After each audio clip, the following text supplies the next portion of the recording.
اعوذ باللہ من الشیطان الرجیم بسم اللہ الرحمن الرحیم۔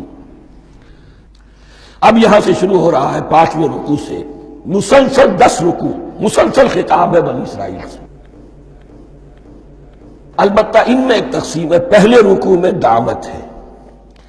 دعوت جب ہوتی ہے تو آمادہ کرنا، تشویق، ترغیب، دل جوئی، نرمی، یہ دعوت کے اجزاء لا ينفک ہے، اس کے بغیر دعوت مؤثر نہیں ہوتی۔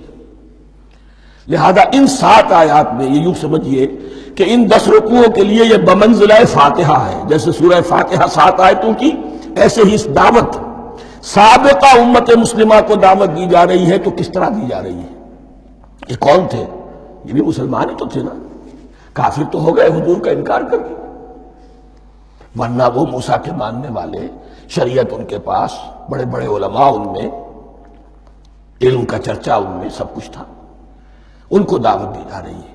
لیکن میں اس لیے آپ کو چاہتا ہوں، اس کو توجہ دلا رہا ہوں، آج اگر مسلمانوں میں جو غافل ہو گئے، اپنی حقیقت کو بھول گئے، اپنے فرض منصبی سے غافل ہو گئے، دنیا کے اور قوموں کی طرح کی ایک قوم بن کر رہ گئے، اگر کوئی ایک داعی گروہ کھڑا ہو، کوئی جماعت، کوئی فرد، اور اس سے جماعت بنے، تو ظاہر بات ہے سب سے پہلے اسے اسی امت کو دعوت دینی ہوگی، اس لیے کہ دنیا تو اسلام کو پہچانے گی اس امت کے حوالے سے۔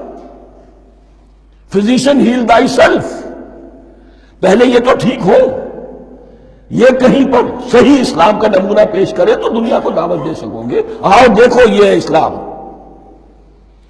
اس لیے ان کو جو دعوت دینے کا اسلوب ہونا چاہیے وہ عکس ہوگا اس اسلوب کا جو ان 7 آیات میں ہمارے سامنے آ رہا ہے۔ یا بنی اسرائیل اذکروا نعمتی التی انعمت علیکم، اے بنی اسرائیل، اسرائیل کو سمجھ لیجئے یہ مرکب لفظ ہے، اسم، اسی سے اسیر بنا ہے، اسیر جو کسی کا قیدی ہوتا ہے۔ ایل عبرانی میں اللہ کے لیے ہے، اور اسرائیل کا ترجمہ ہے عبداللہ، اللہ کا غلام، اللہ کے ساتھ بندھا ہوا، اس کی اطاعت کے قلاتے کے اندر۔ تو یہ اسرائیل، یہ لقب ہے حضرت یعقوب علیہ السلام کا۔ ان کے 12 بیٹے تھے، 12 بیٹوں سے جو نسل چلی وہ بنی اسرائیل ہے، انہی میں حضرت موسیٰ کی بعثت ہوئی اور تورات انہیں دی گئی، پھر یہ ایک بہت بڑی امت بنے۔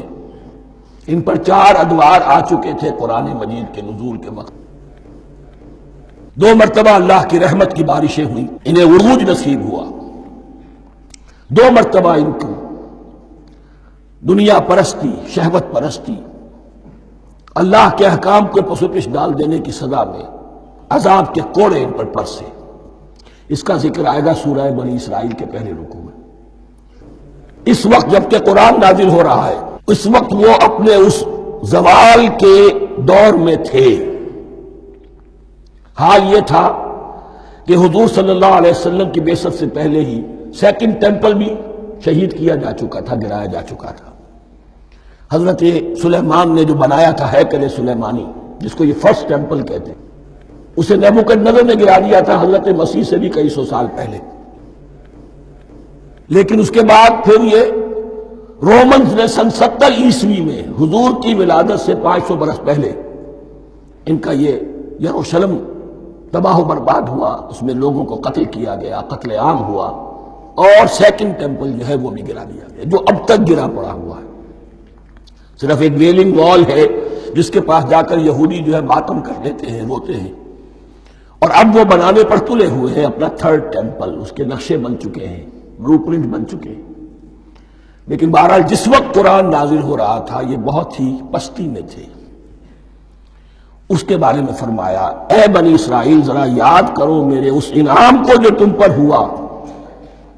وہ انعام کیا ہے؟ میں نے تمہیں اپنی کتاب دی، نبوت سے سرفراز فرمایا، اپنی شریعت تمہیں عطا فرمائی، تمہیں داؤد، تمہارے اندر داؤد اور سلیمان جیسے بادشاہ اٹھائے، جو بادشاہ بھی تھے، نبی بھی تھے۔ وَأَوْفُوا بِعَهْدِي، اور میرے وعدے کو پورا کرو تاکہ میں بھی اپنے وعدے کو پورا کروں۔ یہ وعدہ ہے جو کتاب استثناء جو ہے اولڈ ٹیسٹمنٹ کی ڈیوٹرانومی، اس کے 18ویں باب کی آیت نمبر 18-19 میں ہے۔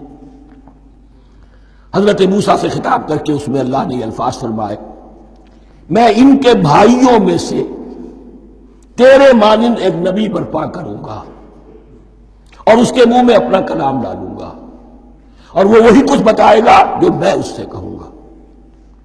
یہ گویا کہ حضرت موسیٰ علیہ السلام کی امت کو بتایا جا رہا تھا کہ نبی آخر الزماں آئیں گے اور تمہیں انہیں قبول کرنا ہے۔ قرآن مجید میں اس کا بڑا تفصیلی ذکر سورہ اعراف میں آئے گا انشاءاللہ، لیکن یہاں فرمایا اوفوا بعہدی اوف بعہدکم، تم میرا عہد پیرا پورا کرو، میرے اس نبی کو تسلیم کرو، اس پر ایمان لاؤ، اس پر کی صدا پر لبیک کہو، تو میں تمہیں میرے انعام و اکرام اور بڑھتے چلے جائیں گے۔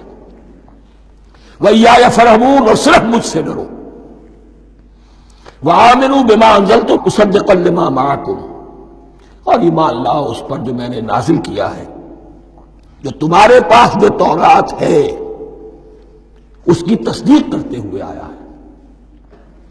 اس کے دو معنی ہے، ایک تو قرآن تصدیق کرتا ہے تورات کی اور انجیل کی، فیہا ھدی ونور، فیہ ھدی ونور، اور دوسرے یہ کہ قرآن اور محمد صلی اللہ علیہ وسلم ان پیشین گوئیوں کے مصداق بن کر آئے ہیں جو تورات میں تھی، ورنہ وہ پیشین گوئیاں جھوٹی ثابت ہوتی۔